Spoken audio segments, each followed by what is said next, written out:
Public administration की सबसे अच्छी बात यही है कि आपको एक दिन भी ये नहीं लगेगा कि मैं मार्स पे हूं या जुपिटर पे हूं। You will find something that is happening around you on daily basis. Means you start connecting. Life is a romance and romancing with everything. Why not with studies and why not with the dream of IAS?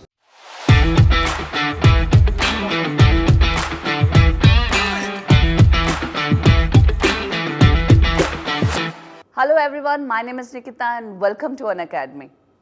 और आज हमारी how to choose optional में हमारे जो educator आ रहे हैं, he has been teaching for last 22 years public administration. बहुत सारे टॉपर्स को गाइडेंस दे चुके हैं और आज आपको भी गाइडेंस देने आ रहे हैं। So I would like to welcome Manoj Sharma sir. Sir, public administration the most famous optional subject में इसको बोलूँगी। जी जी जी। तो बहुत ही फेमस है ये अमंगस्ट लर्नर्स। लेकिन आपका फेवरेट सब्जेक्ट ये कैसे बना और आपने कैसे आपका इंटरेस्ट एज अ स्टूडेंट, जब आप स्टूडेंट थे, आपका इंटरेस्ट इस सब्जेक्ट में कैसे डेवलप हुआ? जी जी, so you want to know my journey? Yes, of course. आपकी जर्नी से शुरुआत करते हैं। जी जी, because it will be great for the students Of also course. Who are starting. See, when I opted for it, I had two things in my mind. The subject should be such which can be covered in limited time. Okay. देखिए ma'am, खेल return over investments का ही है।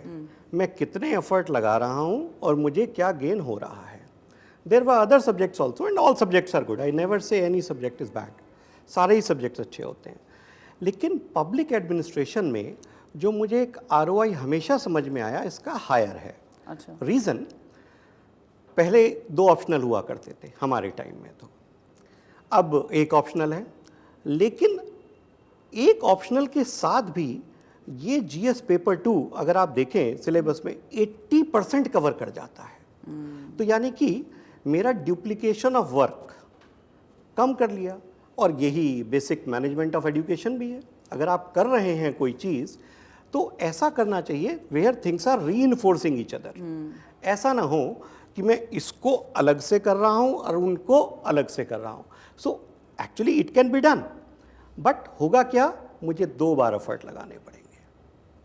तो basic अगर आपने मुझसे पूछा कि सर आपकी जर्नी में आपको क्यों ये लगा, तो मेरा बेसिक आइडिया यही था कि एक ऑप्शनल ऐसा हो जिसको मुझको आखिर में मेंस के समय बहुत समय ना देना पड़ जाए कि मैं सब कुछ रिवाइज कर रहा हूँ, सब कुछ देख रहा हूँ, GS मेरा इफेक्ट ना हो। और अब तो ये और भी ज़्यादा इफेक्टिव है। GS paper 2, GS paper 4 all are covered by it significantly.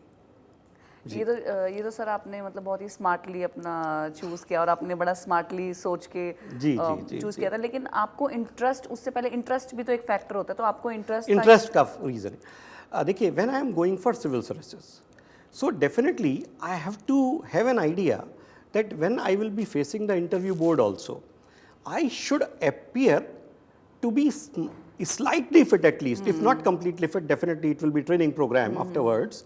I should be at least slightly fit. I should not be misfit for civil services. So public administration as an optional will always provide you such instances in the version of theories, in concepts which are happening around you.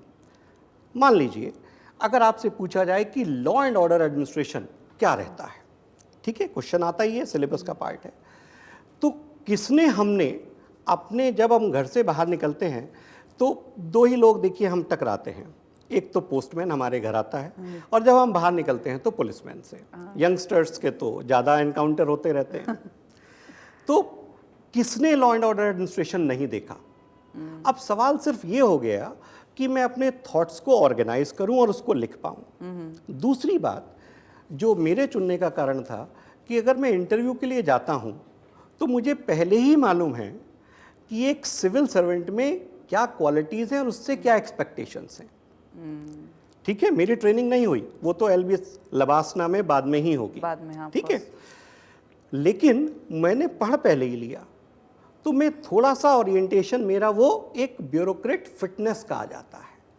Like mind में वो set हो जाता है कि किस जी, तरीके से ये सर्विस रहेगी या किस तरीके से आपको एक पर्सनालिटी रखनी है throughout your life when you are in service. Yes, of course. एक सारी चीज़ें अप्रोच की हैं। अगर आपको फाइनेंशियल एक्सपर्ट बनना है तो आपकी अप्रोच वो एफिशिएंसी वाली होनी चाहिए। एफिशिएंसी हर जगह है, लेकिन वहाँ इकोनॉमिक एफिशिएंसी, यहाँ पर हमारे एफर्ट्स की एफिशिएंसी। मैंने पब्लिक एडमिनिस्ट्रेशन लिया तो मुझे क्या साहब बेनिफिट होगा? बेनिफिट ये है, अभी तो सीधा आपका जो आप लिख रहे हैं आंसर, हो सकता है जीएस पेपर 2 में लिख रहे हो, जीएस पेपर 3 में लिख रहे हो, 4 में लिख रहे हो, आपके पास ऑलरेडी वेक्टर है। नहीं तो हमारे एफर्ट्स स्केलर हो जाते हैं, है ना मैम। वेक्टर क्वांटिटी माने मैग्नीट्यूड भी है, डायरेक्शन भी है। जनरली बच्चे क्या मिस करते हैं? मेहनत तो सभी करते हैं, ऐसा तो कहना गलत है कि अगर बच्चा कोई सफल हुआ उसी ने मेहनत की, ये गलत बात है। मेहनत सब करते हैं, लेकिन चूकते कहाँ हैं? चूकते हैं निशाना लगाने में, वेक्टर नहीं हो पाता। तो मैग्नीट्यूड तो आ जाता है, लेकिन जब तक डायरेक्शन नहीं होगी तब तक कैसे काम चलेगा? तो ये जो सब्जेक्ट है, ये आपके एस्से राइटिंग कैसी होगी, ठीक है। जर्नलिज्म का पेपर होता, अलग तरह की राइटिंग होती, तब वहाँ पबेड काम नहीं करेगा, क्योंकि हम बहुत फॉर्मल हो जाते हैं राइटिंग में। हम देखते हैं कि जिन चीज़ों का, कोई लोग कहेगा कि लोक प्रशासन का बच्चा यानी कि पब्लिक एडमिनिस्ट्रेशन का बच्चा जनरली सरकारी स्टैंड लेगा, वो सरकार के विरुद्ध नहीं लिखेगा। तो पॉलिटिकल पार्टी के विरुद्ध आप लिख सकते हैं, सरकार जनरली गलत होगी नहीं ना, क्योंकि 3 एजेंसीज हैं, आपस में एक दूसरे को रैशनलाइज करेंगी ही करेंगी। So policies may be criticised, but generally the institutional framework will always be free from these things. तो ये डायरेक्शन मिल जाती है मैम। तो आंसर लिखते वक्त आपके पास आपकी राइटिंग कैसी हो गई? वेक्टर राइटिंग होगी, ना कि स्केलर राइटिंग। इसलिए आपने देखा होगा बहुत सारे सब्जेक्ट्स ऊपर नीचे हुए हैं। पब्लिक एडमिनिस्ट्रेशन एक समय तो आपने खुद कहा भाई बहुत पॉपुलर था, अभी भी है। इसने एक अपनी कांस्टेंट रेट बनाए रखा है, और जो शायद सबसे ज़्यादा जिनसे सिलेक्शन होता है, ये उनसे ज़्यादा ही रहता है। बस पहले ये था कि परसेंटेज में बच्चे बहुत ज़्यादा बैठते थे, अभी भी कम बच्चे लेते होंगे इसे, 1000-2000 से तो ऊपर ही रहता होगा। ये अपने जो भी बच्चे देने हैं 200, 250, 300, वो फिक्स है, उतने ज़रूर जाएंगे, क्योंकि पबैड का पेपर छूटता नहीं है कभी भी।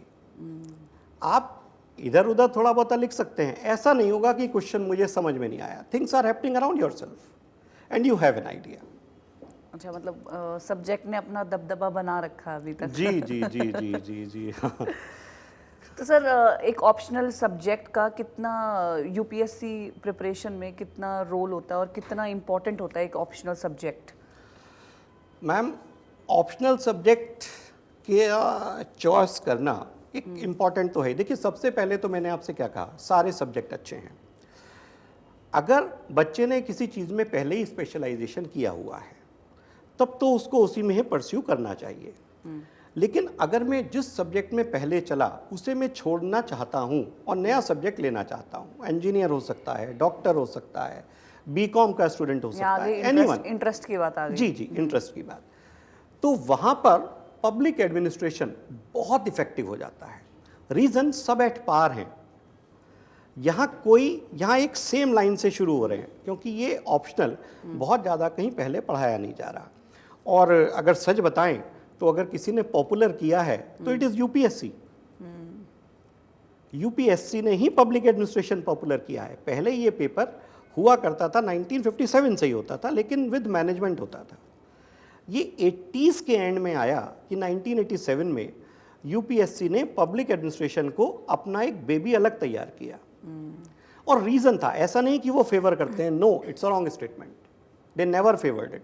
पहले तो आधे बच्चे हुआ करते थे, अगर 700 बच्चे सेलेक्ट होते थे तो उनका एक ऑप्शनल 300 पबैड होता था, 330 का, 340 का, जब तक 2 ऑप्शनल थे।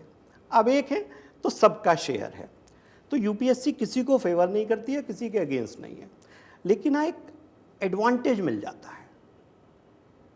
जब भी आप आते हैं एक आपको एडवांटेज मिल जाता है। आपने मुझसे पूछा कि सर कितना इम्पॉर्टेंट है, 2025 में से 500 नंबर का ऑप्शनल है, तो बहुत इम्पॉर्टेंट है। और ऐसी चीज़ है जहां आप कहेंगे मेरा पढ़ा हुआ आया। जीएस में अनसर्टेनिटी रहेगी, आपने कितनी भी अच्छी तैयारी की, थोड़ी अनसर्टेनिटी तो जीएस में रहेगी ही रहेगी। लेकिन जब आप ऑप्शनल पे जाते हैं तो वो कहते हैं दिस इज़ माई फोर्टे, ये तो मेरा एरिया है, ये तो मेरा क्षेत्र है। तो वहाँ पर मैं बच्चों से हमेशा यही कहता हूँ, ऐसा ऑप्शनल लेना चाहिए जो वास्तव में फॉल्ट है, वो दिखाने के लिए नहीं। तो ऑप्शनल कभी इस बात से नहीं लेना चाहिए कि मेरे दोस्त ने ये लिया या मेरी फ्रेंड ने ये लिया, मेरे फादर ये कह रहे हैं, वो नहीं। आप अपने आप को एस्टिमेट करो और फिर उस हिसाब से ऑप्शनल लो। मतलब एक पर्सनल डिसीजन होता जी है। और मैम, जी मैम। आपका पर्सनल फ्रेंड है वो। पर्सनल फ्रेंड है। और एक और चीज़ मैं ऐड करना चाहूँगा, क्योंकि हम अनअकैडमी में यही चाहते हैं कि मतलब दिखावे के लिए ना पढ़ाएं, यही मिशन भी है। एक होता है कि दिखावे के लिए हमने पढ़ा दिया कि भाई हमने तो सिलेबस पूरा कर दिया और बच्चे का कुछ भला नहीं हुआ, वो लगा हुआ है अपने आप से, कह रहा है कि जी पता नहीं मेरे में ही कोई गलती होगी। मतलब क्लैरिटी नहीं मिल रही सो है। Guidance is also of important. Course. Whether the guidance is of that level that you can be taken to a particular level where you really are exposed to the challenges. Otherwise, most of the time we do not even come closer to the competition. हम competition के नज़दीक ही नहीं आते, हमें लगता है बस हमने कर लिया, लेकिन हम कभी कंपटीशन के नज़दीक आ ही नहीं पाते। तो ये भी एक मैं स्टूडेंट से कहूँगा कि अनअकैडमी ज्वाइन करने का एक रीज़न ये भी है कि हम कोशिश करते हैं कि वास्तव में आप उस स्थान तक पहुंच पाए। तो सर सिलेबस में क्या क्या होता है, क्या you know what are the topics which public administration जो आप न्यूज़पेपर में रोज पढ़ती हैं। ओके। लोक प्रशासन, पब्लिक एडमिनिस्ट्रेशन की सबसे अच्छी बात यही है कि आपको एक दिन भी ये नहीं लगेगा कि मैं मार्स पे हूँ या जुपिटर पे हूँ, कि मैं एलियन चीज़ें देख रहा हूँ। Not a single day. You will find something that is happening around you on daily basis. अब सवाल ये आता है कि अगर डिस्ट्रिक्ट का मुझे डिमार्केशन करना है तो भाई कितना बड़ा डिस्ट्रिक्ट हो, क्या 30 लाख की पॉपुलेशन का हो, 20 लाख का हो, 10 लाख का हो। देखिए एक एडमिनिस्ट्रेटिव डिसीजन है, क्योंकि जैसे ही मैं डिस्ट्रिक्ट क्रिएट करूंगा मुझे पूरी मशीनरी देनी पड़ जाएगी, विच इज़ अ कॉस्ट। तो अब हम देखेंगे हमारी पॉलिसीज़ कितनी हैं, कितना इम्प्लीमेंट करना है। तो इसका मतलब मुझे पता होना चाहिए कि पब्लिक डिलीवरी सिस्टम में कितने लोग कितने पर लगते हैं। कई बार आप अखबारों में पढ़ती होंगी कि sir number of police personnel कम है, ठीक है, इसीलिए पुलिसिंग में कहीं ना कहीं दिक्कत होती है कि साहब पुलिस चौकियां कम है, पुलिस पोस्ट्स कम है, क्योंकि रियल पुलिसिंग तो ऑन द स्पॉट होती है, फील्ड ड्यूटीज़ हैं ये तो। अब ये कैसे कैलकुलेट करेंगे, ये सब्जेक्ट इनसे डील करता है। अगर एक आईएएस पॉलिसी बनाने में हेल्प करता है तो वो किसकी हेल्प कर रहा है, लेजिस्लेटर की हेल्प किस तरह से कर पाता है, राइट? तो ये आप डील करेंगे, यही तो न्यूज़पेपर में। So when you go for PubAd you have an obvious benefit that you start understanding the newspaper and especially its editorial also in a more comprehensive manner। और आपको ये भी समझ में आता है कि इसका ओरिएंटेशन सही था या इसका गलत है। Start means you start enjoying studies. पढ़ने में मज़ा आता है, नहीं तो आपको बर्डन लगता रहता है कि अरे यार ये भी मुझे करना है, ये टॉपिक्स करने हैं, इकोनॉमिक पॉलिसी ऐसे क्यों बनी, आरबीआई ने ऐसा क्यों कहा। जब आप पब्लिक एडमिनिस्ट्रेशन पढ़ते हैं, इसमें फाइनेंशियल एडमिनिस्ट्रेशन पढ़ते हैं, तो आपको ऑब्वियस थिंग्स होती हैं कि अच्छा इसको इसलिए ऐसा करना चाहिए, इसलिए ये चीज़ आई। So it means you start connecting. Life is a romance and romancing with everything. Why not with studies and why not with the dream of IAS? So this is what I say to the students. Let's work together. Have a romantic idea with your studies. It can be public administration as one of the optionals which I am talking about. तो sir syllabus में कुछ ऐसे की topics बता सकते हैं आप जो इस सब्जेक्ट में आते हैं और जी। जो बच्चों को भी पता चले कि किस तरीके के टॉपिक्स क्या सब्जेक्ट है, उनको किस चीज़ से एनकाउंटर होने जा रहा है। देखिए, एक तो हर चीज़ जो समस्या है मैडम वो ऑर्गेनाइजेशनल स्ट्रक्चर या ऑर्गेनाइजेशनल फंक्शनिंग की है, ठीक है। छोटे से छोटा ऑर्गेनाइजेशन हो, आटा चक्की हो या भारत सरकार हो, अगर ऑर्गेनाइजेशनल व्यवस्था अच्छी नहीं है, ठीक है, संगठन छोटा हो सकता है, 2 ही लोग हो सकते हैं, 3 हो सकते हैं और 3 लाख भी हो सकते हैं। अगर उसमें कोई बेसिक इशू है तो वहाँ पर प्रॉब्लम आएगी। तो सबसे पहला, इसीलिए मैंने कहा बड़ा इंटरेस्टिंग बन जाता है, आप ऑर्गेनाइजेशनल अप्रोचेस पढ़ते हैं। आप पढ़ते हैं कि साहब टेलर साहब जो कि लगभग अंधे थे, he was sent blind. A mechanical engineer in United States of America was sent blind, but he gave the idea of scientific management. कि भाई वैज्ञानिक प्रबंधन क्या है. लड़ रहे हैं, आप मैनेजमेंट हैं, मैं वर्कर हूं, हम दोनों हमेशा गुत्थम गुत्था करते रहते हैं, लड़ते रहते हैं.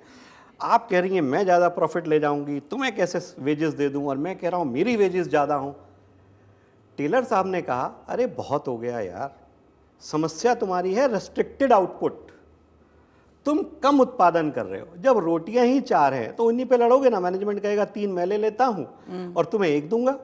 वर्कर्स ज़्यादा हैं, वो कहेंगे यार हम तो 10 लोग हैं, हम 1 रोटी, ये 8 लोग 3 या 4 लोग 3 रोटी खाना चाह रहे हैं, हमें तो बहुत कम हिस्सा आ रहा है. टेलर साहब ने कहा रोटी ही ज़्यादा बना लो, मैनेजर भी भरपेट खाओ और वर्कर भी ज़्यादा भरपेट खाओ. So this is when you start understanding कि okay there was a person who talked about overcoming the aspects, limitations which happen due to restricted output. क्यों है उत्पादन क्यों कम है, उसको ढूंढो. वर्कशॉप में हो सकता है, प्रेस शॉप में हो सकता है. Core problem. जी, कोर प्रॉब्लम ढूंढो कि हम उत्पादन क्यों. वेस्टेज बहुत बड़ी चीज है ना. आप देखिए उन्होंने वेस्टेज पे एक पॉइंट उठाया कि आप वेस्ट बहुत करते हो. जब चीजें वेस्ट हो रही हैं, टाइम भी एक बहुत बड़ा रिसोर्स है, आप वेस्ट कर रहे हो, तो आप बताइए कैसे उत्पादक ज़्यादा प्रोडक्टिविटी कैसे ज़्यादा प्राप्त कर लेंगे. और उसकी वजह से ऑर्गेनाइजेशन इज ब्लीडिंग, लॉस हो रहा है. हमारे भी तो PSUs ब्लीड किए, फिर बाद में हमने चेंजेस किए. अगर ये चेंजेस मैम पहले ही आ जाते, 70s में आ जाते, तो बताइए कोई PSU क्यों बंद होता. कोई भी नहीं बंद होता, क्योंकि लोग खराब नहीं होते, पीपल आर गुड. ये कहना कि इंडियंस आर लेथार्जिक या वो कम काम करते हैं, मैंने एक बहुत बड़े व्यक्ति की बात कर दी. अच्छा. जिन्होंने ये बोल दिया था. अच्छा. कि भारत के लोग कम काम करते हैं. मैं उनका नाम नहीं लेना चाहता, ठीक है, लेकिन हाँ अखबार हमने सब नहीं पढ़ा है. एक बहुत बड़ा IT कंपनी उन्होंने बनाई, सभी समझ गए हम लोग, हमारे जो सुनने वाले भी हैं. ऐसा नहीं है, हम भारतीय खराब नहीं हैं, हम भारतीय बहुत मेहनती हैं. लेकिन अगर आप मुझे प्रॉपर व्यवस्था ही नहीं दोगे तो मैं बताइए कैसे काम करूँगा.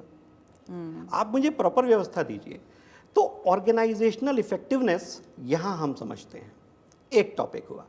एक और थॉट लेता हूं, क्या वैज्ञानिकी होनी चाहिए. अरे जब हम जीवन है हमें, तो कुछ हमारे इमोशंस भी होंगे, कुछ और चीजें भी होंगी. तो लॉजिकल पॉजिटिविज्म किस सीमा तक, किस सीमा तक. मान लीजिए आप अपने महत्वपूर्ण पर्सनल वर्क के लिए जाना चाहती हैं, ठीक है, आप ऑर्गेनाइजेशन में काम करती हैं, तो मुझे क्या आपत्ति होनी चाहिए. मेरा सिर्फ ये होना चाहिए कि भाई इतना आप काम कर लो, ये मेरा काम आप जल्दी खत्म कर दो. मुझे क्या ज़रूरत है आपको शाम को 5-6 बजे तक ही बिठा के रखने की. तो वहाँ ब्यूरोक्रेटिक जो लिमिटेशंस थी वो सामने आई, क्योंकि मैं दिखाने के लिए भी काम कर सकता हूँ. उससे काम होता नहीं है. दिखाता तो मैं रहूँगा कि मैं काम कर रहा हूँ, चाहे टाइपिस्ट हूँ, चाहे कुछ भी हूँ, कि मैं काम कर रहा हूँ, लेकिन क्या उससे वास्तव में उत्पादन हो रहा है. समोसे बनाने वाला ऐसे खराब समोसे बना सकता है कि कोई खरीदे नहीं, उसकी दुकान बंद हो जाए. ठीक है, अगर आपने कारीगर को डांट दिया वो खराब बना सकता है. तो बेसिक मतलब हमारा किससे है, प्रोडक्टिविटी आए. तो जब तक मैं आपको खुश नहीं रखूंगा, बताइए प्रोडक्टिविटी कैसे आएगी. यहाँ हम हर्बर्ट साइमन से आगे बढ़ते हैं और ऐसे थिंकर्स पढ़ते हैं, क्रिस आर्जरिस हो गए, ठीक है, डगलस मैकग्रेगर हो गए, जिन्होंने कहा you need to be human centric also. Human beings से काम करा रहे हो, मशीनों से नहीं. मशीनों की तरह मत समझो ह्यूमन बींग्स को. और एक अप्रोच ही चेंज हो गई, बिल्कुल चेंज हो गई अप्रोच. अब सबसे बड़ी चुनौती क्या आई, ये जो सोच हमने सोचा, रहे तो प्राइवेट ऑर्गेनाइजेशन की सोच है. लोक प्रशासन से इसका क्या मतलब, यहाँ तो वही डंडा मारना, SP साहब को खराब ही तरह से बोलना है, इंस्पेक्टर से या किसी से भी, कह रहे तो मेरे सबॉर्डिनेट्स हैं. Do you think it's good? Not at all. I should be taking care of the last person also, even of a policeman जो सड़क पर है. कुछ SPs हमारे नए आप देखती हैं करते भी हैं. आपने देखा होगा दिल्ली में एक असिस्टेंट कमिश्नर, वो रात को चाय लेकर घूमती थी सर्दियों में. What a beautiful gesture towards those policeman. End of course जब वो खुश होंगे तो सिटीजन्स को भी बेटर सुरक्षा मिलेगी. ये है नया प्रशासन. When I think how should I improve public administration, then actually I understand, अरे ये तो बहुत कुछ कर सकता हूँ मैं. That is why I said, not because I only teach public ad, ऐसा नहीं है. ये एक बहुत ही ऑब्वियस ऑप्शनल भी है. फिर अब अगली महत्वपूर्ण बात आपने जो पूछा, इसमें क्या टॉपिक्स आते हैं. अगर आप पब्लिक एडमिनिस्ट्रेशन पढ़ रहे हैं तो मान के चलिए आपकी पॉलिटी इतनी स्ट्रांग हो जाएगी, क्योंकि आप ऑनर्स लेवल पे पढ़ते हैं. ऑप्शनल को आप किस लेवल पे पढ़ते हैं? ऑनर्स लेवल पे. और जब आप ऑनर्स लेवल पे हैं तो आपको प्रैक्टिकल एप्लीकेशन पता है, चैलेंजेस पता हैं, थियरीज पता हैं. तब जो आपकी आंसर राइटिंग होगी बहुत स्पेसिफिक होगी और बेहतर होगी. आंसर राइटिंग की जैसे आपने बात की, तो हमारे जीएस में कितना ओवरलैप करता है ये पब्लिक एडमिनिस्ट्रेशन का सिलेबस? बच्चों को नंबरों में ज़्यादा समझ में आएगा, वही मैं बता देता हूँ. 200 marks of GS paper 2 is straight away covered from here, 200 number. And around minimum 125 marks of GS paper 4 covered here. तो जरा आसानी से गणित लगाएं. 500 प्लस 325, 500 प्लस 200 प्लस 125, 825 नंबर तैयार हो रहे हैं. So that's great, of course that's great. There it is. और दूसरी बात, प्रीलिम्स में आपकी सक्सेस के चांसेस बहुत बढ़ जाते हैं. अच्छा, बच्चों 16 से 17 क्वेश्चन, कभी 14, कभी 18, तो हम 16 का एवरेज माने, पॉलिटी से आते ही आते हैं, राइट. और जब आप पॉलिटी को ऑप्शनल लेवल पे पढ़ते हो, कॉन्स्टिट्यूशन, एक एडमिनिस्ट्रेटर का आधार क्या है? एक एडमिनिस्ट्रेटर का आधार भारत का संविधान है और कानून है. जब उनको आप पब्लिक एडमिनिस्ट्रेशन में एक ऑप्शनल लेवल पे ले जाके पढ़ते हो तो आपको लगता है आप वो क्वेश्चन गलत कर लेंगे. तो मान के चलिए अगर 16 आए तो 12 तो आपको पब्लिक एडमिनिस्ट्रेशन ही रिवॉर्ड कर देगा, केवल 4 का ही चैलेंज रह गया. और सर करंट अफेयर्स में जैसे आपने ये शुरुआत में ही मेंशन किया था जी, कि जब मैंने आपसे पूछा था कि क्या आता है सब्जेक्ट में, आपने कहा करंट अफेयर्स. वही मैंने आपसे बताया ना कि आप अखबार पढ़ रहे हैं तो आप पबेड पढ़ रहे हैं. हाँ हाँ, तो करंट अफेयर्स, वही अखबार और करंट अफेयर्स से कितना देखिए, सिलेबस होता है? क्वेश्चन अगर मैं ऑर्गेनाइजेशन का पूछूंगा तो रहेगा तो वो ऑर्गेनाइजेशन का, इस सब्जेक्ट का ही, ठीक है. What kind of organisations do you think will be useful in the current day administration? अब आपके दिमाग में दो चीजें कौन देंगी एकदम से? एक तो टेलर वाला कौन जाएगा, प्योरली साइंटिफिक अरेंजमेंट.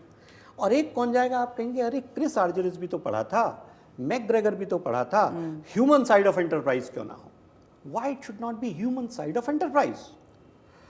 तो अब आप समझ लेंगे कि organisation structure should be based on efficiency, but when you function it, I should be definitely people centric, employ centric as well.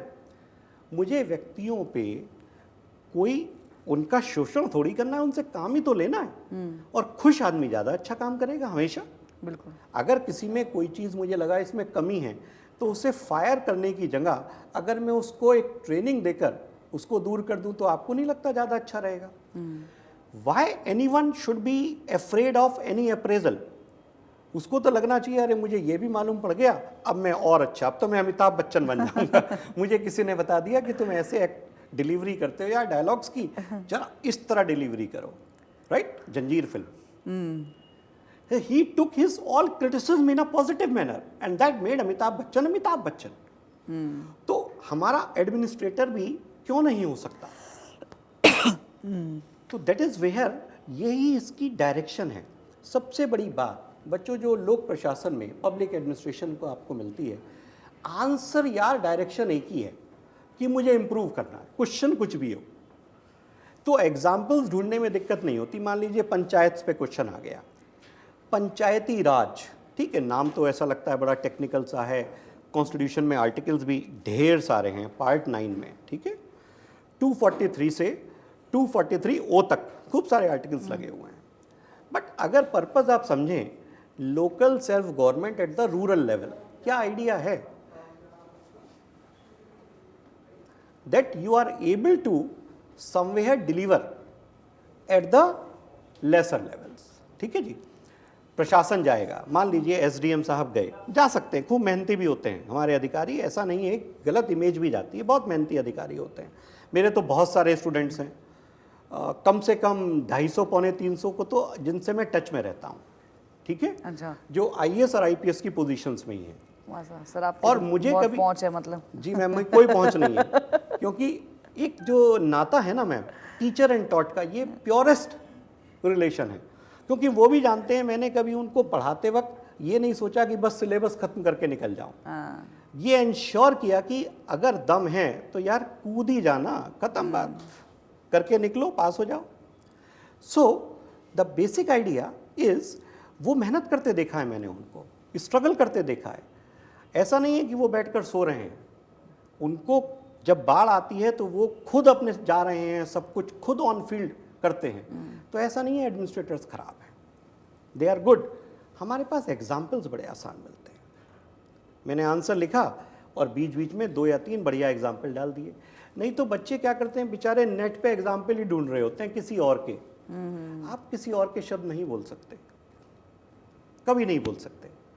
तो आपकी जो राइटिंग होगी, आंसर राइटिंग, आपने देखा होगा बाजार में बच्चे कहते हैं टॉपर्स कॉपी दे दो मुझे, हाँ, ठीक है, ये चलता है, बुरा नहीं है टॉपर्स कॉपी देखना, लेकिन please don't try to copy that, please don't try to copy that.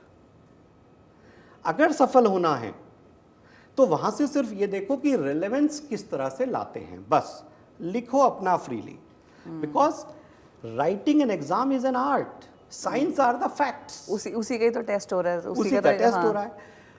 आपको लाइफ में कभी कोई समस्या, जिलाधिकारी हो, एसपी हो या सचिव हो, कभी कोई समस्या ऐसी आती है जो कहती है मेरे में 4 कंपोनेंट इस प्रॉब्लम के हैं, 2 कंपोनेंट इस प्रॉब्लम के हैं, ऐसा तो होता नहीं है। समस्या आके खड़ी हो जाती है। आप तो सिर्फ ये इंश्योर करते हैं कि मैं इसके कंपोनेंट्स आइडेंटिफाई करूं और इन कंपोनेंट्स को एक एक को एड्रेस करूं। यही है ना प्रॉब्लम सॉल्विंग, यही तो है। एक बहुत फेमस सी, बच्चों मुझे एक याद आई, एक बंदर था, उसे एक केज में बंद कर दिया गया और उसे भूखा रखा गया, ठीक है, देखने के लिए कि ये कैसे करेगा सॉल्व। बंदर को भूखा रखा, जितना बंदर का केज से हाथ दूर जा सकता था उससे दूर बनाना का एक बंच रख दिया, केले का एक बंच रख दिया गया, उससे दूर रख दिया बंच। उसके केज में एक हमने छड़ी डाल दी, एक डंडा डाल दिया। अब देखा कि ये करेगा कैसे। पहले तो बंदर को बड़ा गुस्सा आया कि यार ये कुछ खिला रहे नहीं है और भूखा मैं कूद रहा हूँ इधर से उधर और केला इतनी दूर रखा है कि मैं खा नहीं सकता। थोड़ी देर में उसने वो छड़ी उठाई, इधर मार उधर मार, उसकी समझ में आ गया अचानक कि ये तो मेरा एक्सटेंडेड हैंड है, ये छड़ी नहीं है। अब तो बड़ा आसान था, जैसे ही बंदर को ये समझ में आया ये एक्सटेंडेड हैंड है, उसने केज में से हाथ बाहर निकाला छड़ी के साथ और केलों को उन छड़ी से अपने पास खींच लिया। एक्चुअल में every problem solving in life is like this. But हम बंदर तो एटलीस्ट बन जाएं, ये तो देख ले मेरे सामने क्या पड़ा हुआ है, उसको यूज करना सीखें। This is all about books, और हम बहुत बेटर हैं बंदरों से।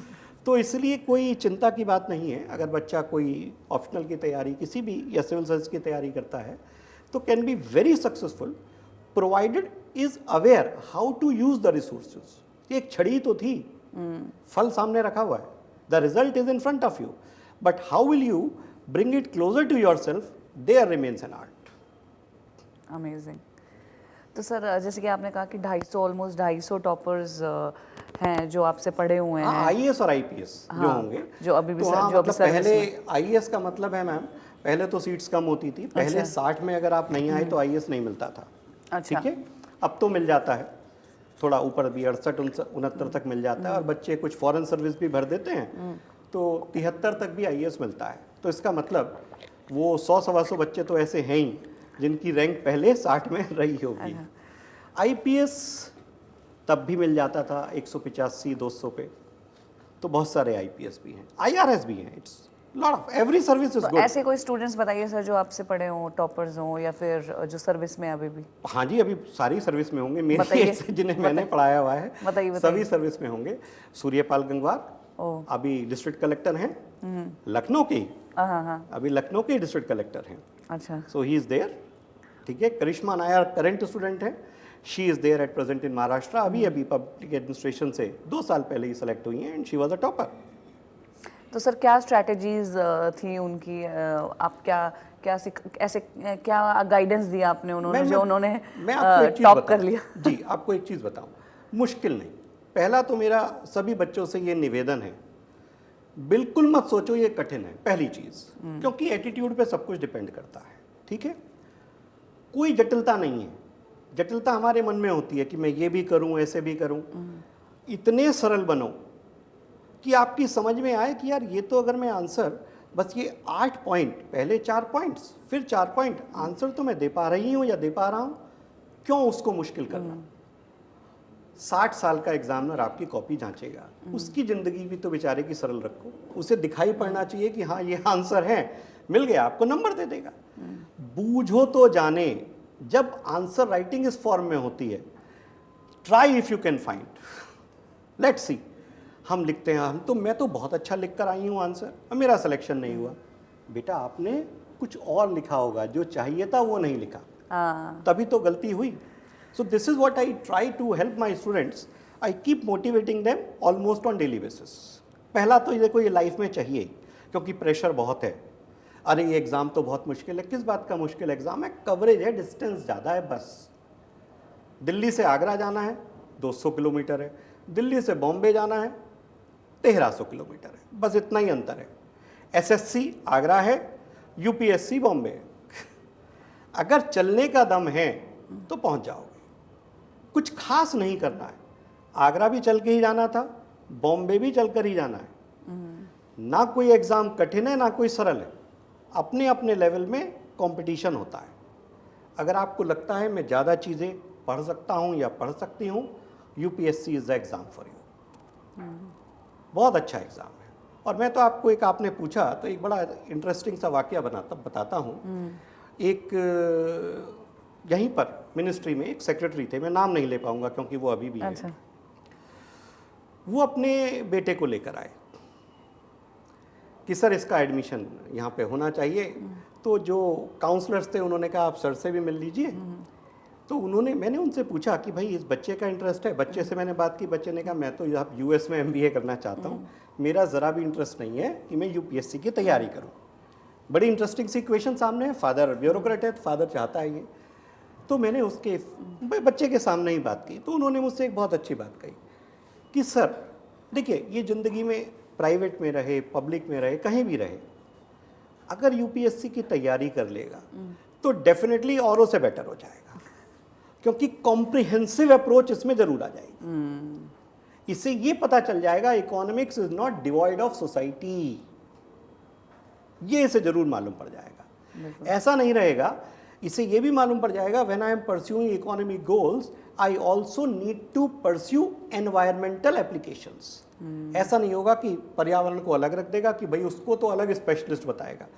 जब ये अपनी कोई पॉलिसी बना रहा होगा तो इसको पहले ही अप्रोच में होगी। So don't you think the ratio and the selection chances will be more of such candidates. ये बात सुनकर मुझे बड़ा ही उनका आनंदित हुआ, मैं कहूँगा कि ग्रेट आइडिया। फादर को भी मालूम है ये ब्यूरोक्रेट नहीं बनेगा, फिर भी कह रहे हैं नहीं, इसे आप 1 साल तो यहाँ पे रखिए ही।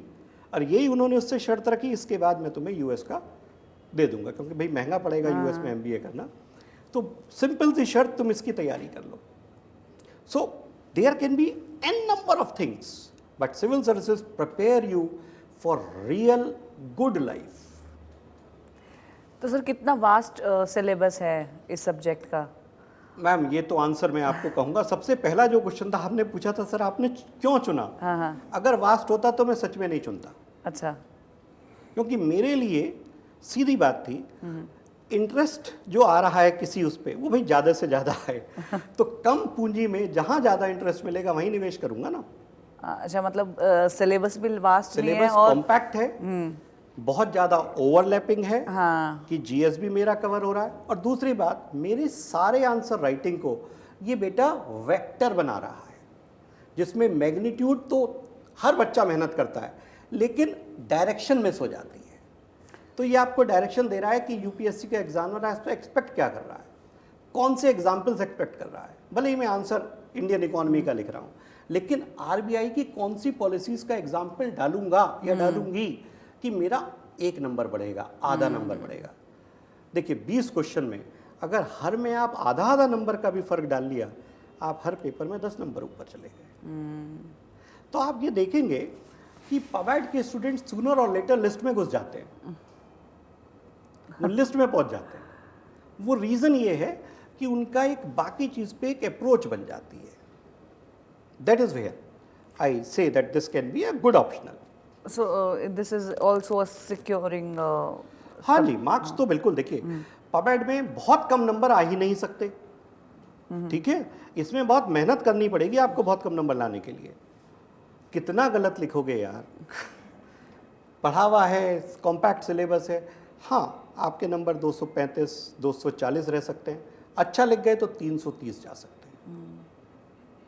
तो 240 से नीचे तो रहेंगे ही नहीं।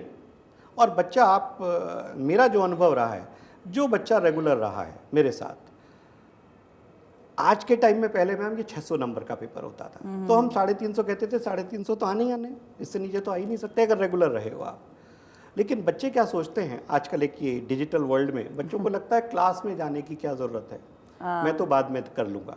अगर क्लास आ रहे हो, ठीक है, इसीलिए हमने अनअकैडमी में इसको भी लाए हैं ताकि बच्चों को, देखिए जो बहुत दूर है उसके लिए एक अलग हमने रखा, इसलिए यहाँ पर भी लाए कि जो क्लास में आ सकते हैं आप रेगुलर रहिए। मजबूरी एक दिन है तो चल जाएगा, अगले दिन टीचर से ज़रूर मिलिए, कोई डाउट रह गया ज़रूर पूछिए। The game of education is of skill of interaction. अगर आप मुझसे देखिए कितने सारे आप चीज़ें पूछ रही हैं, बच्चा भी तो पूछ सकता है कि सर आपने वो हर्बर्ट साइमन पढ़ाया या मैग्रेगर पढ़ाया, उसका ये क्वेश्चन आया था, तो इससे कहाँ कनेक्ट होता है। अगर वो पूछ लेगा तो don't you think the child will be more clear. और दूसरा, हर बच्चे को क्लैरिटी होनी जरूरी है। और एक अनुभव का भी, शिक्षक के अनुभव का भी हमेशा रोल रहता ही है। बिल्कुल। जी जी जी। तो सर अगर बच्चे का बैकग्राउंड बिल्कुल भी लाइक जैसे पब्लिक एडमिनिस्ट्रेशन का कुछ भी नहीं पता किसी को, जी जी जी, तो वो उसको चूज करना चाहिए, और करना चाहिए तो क्यों? मैम यही मैंने आपसे कहा कि अगर आप अपना सब्जेक्ट जो ग्रेजुएशन में था वो ले रहे हैं, और वो तब लेना चाहिए, उसका भी मैं बच्चों को एक बहुत आसान बता देता हूँ। देखो यार, अगर तुम गोल्ड मेडलिस्ट हो किसी सब्जेक्ट में तो तुम्हें पढ़ना आता है वो सब्जेक्ट, वो ही लो।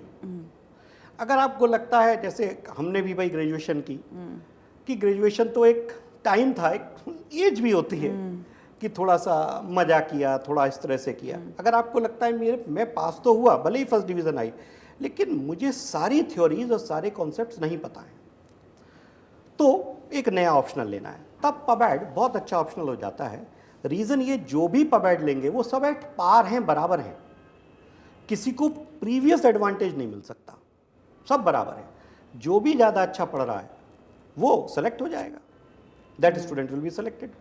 सो PubAd does not require any background, it only requires that you are attentive and you come to class at an academy IAS daily. इतनी मेहनत जरूर करनी पड़ेगी। बाकी आंसर राइटिंग आपको शुरू के 1 हफ्ते तो नहीं, ये थोड़ा ज़्यादा हो जाएगा कि रोज करो, 1 सप्ताह बाद यू शुड स्टार्ट राइटिंग। नहीं तो समरी लिख लो कि टीचर ने आज क्या पढ़ाया, समरी लिख लीजिए, what points I am missing, उनको समझने की कोशिश कीजिए। I always use the technique of summary PTR। अच्छा, जो भी पढ़ा अपने आप उसको याद करके लिखो, और जो भूल गए वो पॉइंट्स टू रिमेंबर में ले लो। बेसिकली ये टेक्निक हार्वर्ड ने निकाली थी। अच्छा, जी जी जी, MIT के लिए, मैसाचुसेट्स के लिए। अच्छा। तो सर अगर किसी बच्चे ने, स्टूडेंट ने मन बना लिया कि उनको पबैड एज एन ऑप्शनल लेना है, जी जी जी जी, तो ऐसी कौन से, फिर भी एज अ टीचर आप क्या सजेस्ट करेंगे कि कुछ ऐसी चेकलिस्ट बताइए 2 या 3 चीज़ों की, जो आप अपने बारे में खुद अनुभव करें और तब ही चूज करें? क्योंकि कई बार हम भावुक होके और इमोशनल होके, और या फिर इतना हम नहीं कर पाते सब्जेक्ट को, फिर भी हम चूज कर लेते, तो वो डिसीजन गलत ना ले। तो ऐसी कुछ चेकलिस्ट बता दीजिए आपको आप। पहली चीज, कॉन्स्टिट्यूशन अच्छा लगना चाहिए। यू शुड लव पॉलिटी, ठीक है, क्योंकि यहाँ पर तो पॉलिटी का जिनको इम्प्लीमेंट करना है उनको पढ़ना है आपको। दूसरी चीज, you should love what is happening around yourself. आपको वो चीज़ें अच्छी लगनी चाहिए, ठीक है। तीसरी चीज़, आपको ये लगना चाहिए कि यार मुझे अपने आप पे भरोसा है, मुझे ऐसा सब्जेक्ट चाहिए जिसमें मुझे बहुत लंबा लंबा ना पढ़ना हो, थ्योरीज ना पढ़नी हो, थोड़ा सा पढ़ा और बाकी मुझे लिखना है उसमें विद एग्जाम्पल्स। उसके लिए पबैड बहुत अच्छा सब्जेक्ट है। तो मतलब सर मेरे लिए भी अच्छा है क्योंकि मैं ये सारी चीज़ें सोची मतलब ये सारी मेरी चेकलिस्ट में है, so I can also choose yes yes, surely surely you can क्योंकि That's great. हमेशा काम ज़्यादा क्यों करना, कम काम में अगर चीज़ मिलती है। और टाइम, अगली बार आप देखेंगे 2025 में यूपीएससी ने अब टाइम कम कर दिया है, गैप कम कर दिया है, प्री और मेंस एग्जाम का गैप कम कर दिया है। कब तो आप 4 जीएस के पेपर पढ़ेंगे और कब ऑप्शनल पढ़ेंगे। बिल्कुल। So try to find any subject and पबैड इज वन ऑफ देम जिसकी ओवरलैपिंग बहुत ज़्यादा हो। तो सर कुछ ऐसी बुक सजेस्ट कीजिए जो अगर स्टूडेंट ने मन बना लिया कि ये सब्जेक्ट चूज करना और एक गो थ्रू हो जाए उसके। हाँ, हमारे से पढ़े या अपने आप भी पढ़ना हाँ, चाहे तो उसको एक आइडिया हो जाए कि अच्छा मुझे ये पढ़ना है तो and this subject I can choose. तो ऐसी कोई बुक आप सजेस्ट कीजिए। देखिए, पहले तो इंडियन एडमिनिस्ट्रेशन की बच्चा किताब पढ़ ले। मैं बता देता हूँ, आसान सी एक किताब है, रमेश के अरोड़ा और रजनी गोयल जी की। ओके। अच्छी किताब है। इसको अगर बच्चा पढ़ लेता है तो उसे ये अंदाज़ा लग जाएगा कि अच्छा ये मेरा सब्जेक्ट मैटर है, ठीक है। उसके बाद फिर पेपर 1 में आ जाए तो रुमकी बासु की एक किताब आती है पब्लिक एडमिनिस्ट्रेशन की थियरीज पे, वो किताब पढ़ सकता है। और भी बहुत गाइड बुक्स आती हैं, बट बहुत ज़्यादा में क्या होता है, हम परेशान हो जाते हैं। Try to keep as few books as you can on the table. मेरा एक ये भी रीज़न था कि मैं जब यहाँ पर एक जवाहर बुक डिपो होता था, ठीक है, अभी भी होगा, लेकिन पहले हमारे टाइम में तो वही, मतलब आप समझ लीजिए वही सब कुछ, गाइड मेंटर सब कुछ वही साहब थे। तो इस ऑप्शनल में इतनी किताब है, इस ऑप्शनल में इतनी किताब है। मैंने कहा यार कुछ कम, क्योंकि एक ऑप्शनल ऑलरेडी है, दूसरा है ये। तो उन्होंने कहा यार पबैड ले लो, उसमें थोड़ा सा कम मामला है, लेकिन ये समझ लो कि सब्जेक्ट क्या है वो पहले समझ लो। मैंने कहा वो समझ लेंगे, तुम वो किताबें दे दो जो पबैड की हैं, बाकी तो हम देख लेंगे। So this is where, and I have done later PhD in management। तो मुझे ये समझ में आए तो सबसे ऑब्वियस था मेरा, जबकि चॉइस जो थी at that time I was not PhD in management when I made an optional। लेकिन बाद में लगा कि यार ये तो तुमने मैनेजमेंट की सबसे बढ़िया हिट शॉट मारा था ये सब्जेक्ट लेकर, तो आपने तो काम कम में ही चला लिया, वो वाली कोशिश की थी। तो सर किसी स्टूडेंट ने ये पब्लिक एडमिनिस्ट्रेशन ले लिया एज एन ऑप्शनल, तो आप तो इतने सारे बच्चों को गाइड कर चुके हैं। So what is the common mistake which most of the student do while preparing for the subject? देखिए, कॉमन मिस्टेक पूरे यूपीएससी में एक ही होती है, ओके, कि मैं स्टैटिक नोट्स को पढ़ता रहूं या पढ़ती रहूं और उनके बेसिस पे एग्ज़ाम का आंसर लिखने की कोशिश करूं। भले ही आपको किसी के भी नोट्स मिल गए, उन्हें अपने आप लिखिए। इसलिए मैं क्लास में एक एक चीज़ डिक्टेट करता हूँ। I don't leave anything on the students. Topic 1 से टॉपिक लास्ट तक हर नोट्स डिक्टेट करता हूँ। रीज़न ये है, एक तो करंट एग्जाम्पल्स ऑलरेडी नोट्स में आ जाते हैं, सो इट बिकम्स वॉमिटेबल। तो बेसिक जो आपने कहा कि सर मिस्टेक क्या होती है, मिस्टेक एक ही है कि वो एग्जाम्पल्स जो हैं उनको नहीं उठा पाते। जितने आप करंट उठा लोगे, मान लीजिए मिनिस्ट्री ऑफ पर्सनल ने कुछ निकाला, ठीक है, कि भाई हम ये एक व्यवस्था बना रहे हैं, कर्मयोगी या कुछ भी और बनाएं, so why can't you just take an example from there? ठीक है, अभी तो आप मेरे साथ मैं लिखा दूंगा example, but you should also have that capacity कि आप लिख दें कि भाई इस मिनिस्ट्री में पर्सनल डेवलपमेंट के लिए ये किया गया। पर्सनल माने कार्मिक, उसके लिए कि भाई हमारे ऑफिसर्स कैसे बेटर करेंगे। किसी स्टेट का आपको एग्जाम्पल मिल गया योजना में कि उन्होंने वाटर मैनेजमेंट में ये किया, वाटर शेड मैनेजमेंट में ये किया, वेटलैंड्स में ये किया, that can be also very useful. That's great sir. तो बहुत सारी चीज़ें मुझे तो क्लैरिटी हो गई कि अगर मुझे ऑप्शनल लेना हो पबेड तो मैं क्या क्या चीज़ें का ध्यान रखूं। सो मुझे बहुत कुछ आपसे सीखने को मिला इस पॉडकास्ट से। सो अब जो हमारा नया प्रोग्राम आ रहा है अनअकैडमी में, उसके बारे में और बताइए सर कि उससे जो स्टूडेंट्स ये प्रोग्राम लेंगे, ऑप्ट करेंगे, उनको क्या क्या बेनिफिट मिलेगा इस प्रोग्राम से? देखिए, अनअकैडमी में हम 3 जून को ये अपना ये कोर्सेज शुरू कर रहे हैं। There we are meeting with the students. तो पहली चीज़ तो हम, जैसे मैंने आपको बताया, एक मैनेजमेंट में होता है कि हम चाबी वाली, जिसे कहते हैं टर्न की कंसल्टेंसी, कि बस आपने वहाँ पे सिर्फ चाबी घुमानी है और आपका काम हो गया। हम कोशिश करते हैं कि आपको केवल सिलेबस ना ख़त्म करें, सिलेबस के साथ आपको क्लास में ही कुछ लिखवा भी दें। नोट्स तो मैं दे ही रहा हूँ, आपको भी डेवलप कराएं capacity that you are writing on your own, because any learning is a complete personality development programme. Knowledge भी एक पार्ट ही तो है पर्सनैलिटी का, और तो कुछ है नहीं। अगर आप उस चीज़ को नेचुरली नहीं जी रहे हैं, जैसा कि मैंने पहले कहा कि आप जब तक, what is romancing? Romancing is you feel like being somewhere. एक गाना आया था, कुछ तो हुआ है कुछ हो गया है। Means you don't feel tired. ऐसा होता है ना, किसी के साथ चलते जाओ और आप 8 किलोमीटर भी चले गए, नहीं थके, और जब पिताजी आते थे हॉस्टल में तो बाहर गाड़ी ढूंढने लगते थे कि यार लेके नहीं आए, कि बेटा मैं तो इस तरह से आ गया, अरे आप ले आते तो अच्छा होता। डोंट फील टायर्ड, इसका मतलब आपको मज़ा ही नहीं आ रहा है साथ में चलने में। और जब पिताजी दोस्त बन गए तो उनके साथ भी घूमने लग गए। Are we getting the point? So if the optional you can live, if the optional you can love, if the optional you can feel, कोई भी ऑप्शनल हो, आप हमेशा उसमें बहुत अच्छा परफॉर्म करने वाले हैं। और ऑप्शनली आप पे बर्डन बन गया, आप उसकी टोकरी सी उठा के घूम रहे हैं, तो आप नहीं कर पाइएगा। एक इंटरेस्टिंग भी होना चाहिए सब्जेक्ट, और डिलीवरी भी है। तो अनअकैडमी में आपने पूछा, हम ये इंश्योर करेंगे कि बच्चे को वो टोकरी ना लगे सिर पे, कि मैं एक टोकरी लेके आया था और भर गई इसमें, अब मैं और सामान लेके जा रहा हूँ। The child should be able to understand the concepts and enjoy them. मज़ा आना चाहिए ना, यूरेका, कि अरे ये इसलिए होता था। आर्किमिडीज का यूरेका ना, बॉयंसी का लॉ, पढ़े पढ़े पानी में समझ में आ गया कि मेरी बॉडी क्यों उड़ रही है। उसने कहा ओ ये तो बॉयंसी है, और एक लॉ बना दिया। So that is where when you start enjoying understanding the concepts, you feel great. तो वो ये कि पूरी सब्जेक्ट को, इस जर्नी को एंजॉय करें एंड अपने मजे रेगुलर रहें, डिसिप्लिन विद द यंगस्टर्स। मेरी कोई शिकायत नहीं है, बच्चे होते हैं, लेकिन हाँ एक चीज़ कहूँगा, फॉर ग्रांटेड मत लो यार पढ़ाई को। ठीक है सब्जेक्ट आसान है, ये तो मैंने बता दिया, लेकिन आप ये मत सोच के आ जाना अरे बड़ा मजा करेंगे तो आसान है। अपने घूमो दोस्तों के साथ, वो भी ज़रूरी है।